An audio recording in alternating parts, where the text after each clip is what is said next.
Right, now we come to another one of our features, Sam Loveless.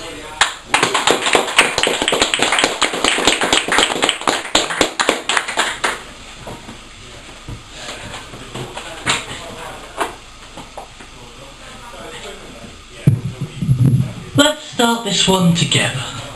We are rising above desolation.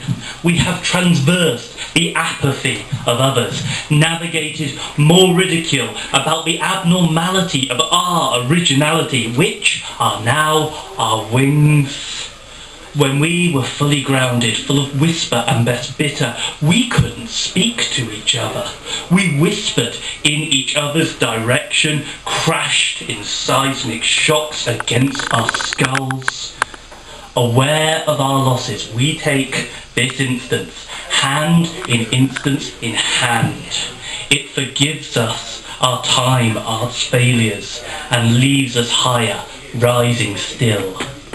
We are, at last, magnificent, ascendant, triumphant. Thank you.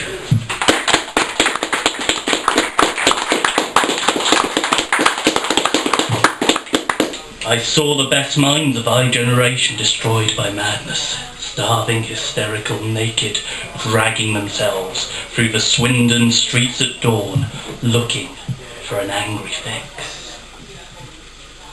Has anybody seen the aliens? They're filming their kids today.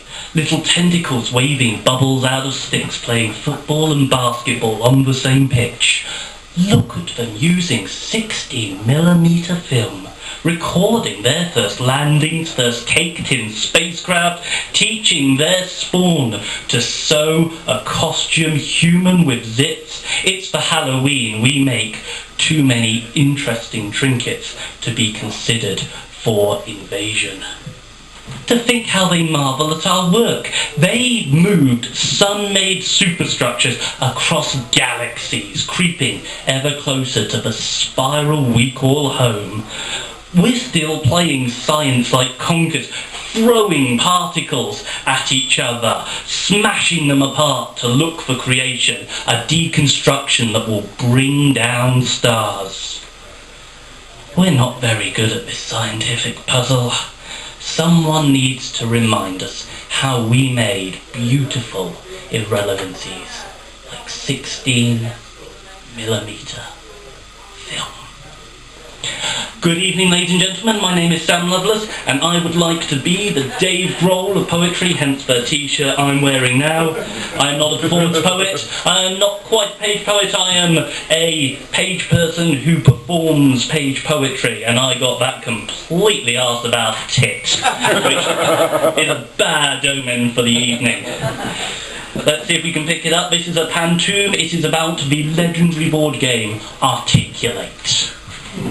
The game is afoot, the players all gather, the table is cleared, the board is laid out. The players all gather, the game begins in moments, the board is laid out, the hourglass puts turn 1 in motion. The game begins in earnest, the first team shout poor answers, the hourglass has the turn in motion, the Enna is in Austria, but ponies age to cows. The first team scream more answers. Some are wrong, some are right. Much is farce.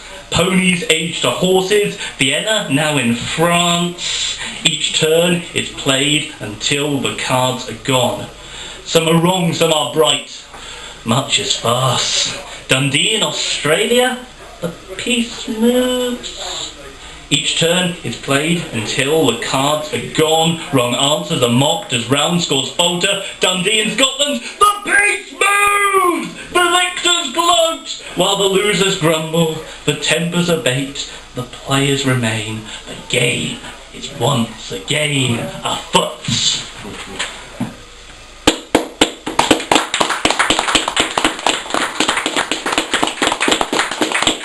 Thank you very much. Me and my friend were visiting an open mic in Cheltenham recently, and on the way back we discovered the usual route home, I believe it's the M5, was slightly closed. So we took a diversion onto a quite narrow country road, and we're about 4 seconds away from a head-on collision with a truck who wasn't paying attention to what it was doing. My friend saved us, and I'm very grateful for that. And in tribute to him, I'm going to read this one, which is called I Don't Want to Die in Your Car. It's late and you haven't done the checks once a week recommended, the tyres, the brake fluid, your blood pressure, your misplaced keys are next to your undrunk caffeine. Now you're driving to Salisbury with untreaded tyres and unleaded petrol. You've 3 hours sleep with 2 kids in tow. I accept the lift as it's on the way there. As you pass the first exit, it feels like adventure, all drive through Costas and cat's eyes looking elsewhere. I ignore the lack of colour in your face as you ignore the check engine light at the speed limit plus 10% as you pass the second exit. The option to jump outside is child-proofed as you pass the most restrictive aspects. We're spinning round the roundabout as you miss the third exit. Thank you.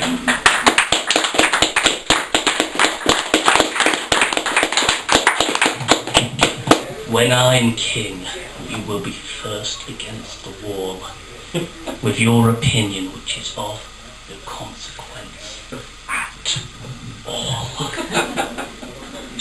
It's carnage again. The weather was better, more light breeze and less hailstones and mud. Another debris-riddled sight of pedals come off, bent spokes and screaming at our friends because they picked the map and the route. Yet again, it's not what we asked for. A challenging but rewarding path, not these compromises we always agree to or back out of the decision. These attempts to keep the peace have the same outcomes. Vomit and more bad blood spilt, water from broken bottles and the diplomatic promise. We can learn from this. I'm going to read more applause. Oh, crikey. We do it in between every poem here, mate. We don't save it up to the end. I just thought I wasn't good enough to warrant it. All these years. I'm going to read 2 poems that I've been very fortunate to be published in the last 2 issues of Swindon's most archaic domestic magazine, Domestic Cherry. It is full of wonderment, the kitchen, and just pure madness, just like Swindon is, really. This particular poem was written in this very pub, at that very table, with apologies to anyone who's fond of Weymouth, appeasing the gods of Weymouth. Sacrifice a car, one a day, chant and drink strong liquor. Nothing pleases our gods more than a burnt-out burgundy Ford. Write homilies in yellow paint on bridges and at the top of disused car parks. Make the letters large and the language strong, so our gods may see our praise clearly. Leave gifts for our gods in public, places where they may find them quickly. Our gods do not drink, so tribute your bottles empty. Surely, you may be surprised. You believe they prefer the worship of Derby, London or Swindon. To be a god of Weymouth is undoubtedly a lesser thing, but as long as they are given the requisite faith, the weather will be no worse than quintessentially English.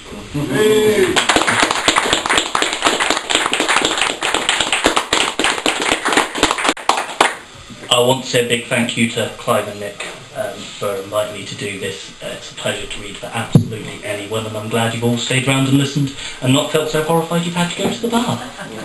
If you go to the bar afterwards and it's my fault, I'm sorry, but I'm not quite rich enough to buy you all a drink. This is the last one from me tonight. Thank you all very much for listening. Mr. Ellis came to Down. He was well known, a quite strange man. The tales of him on Pembroke Street seemed to speak of something stranger. A winter frost obscured the gutters, deemed odd for it was spring. Mr. Ellis watched it all and called it something stranger.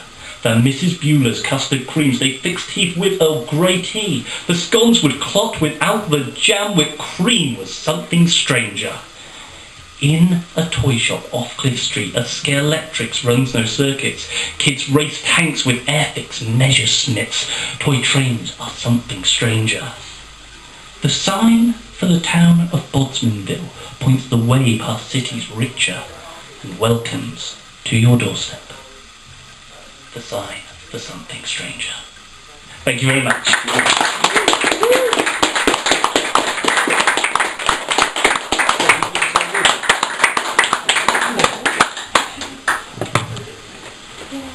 Okay, if we could have another huge round of applause there, please, for Sam.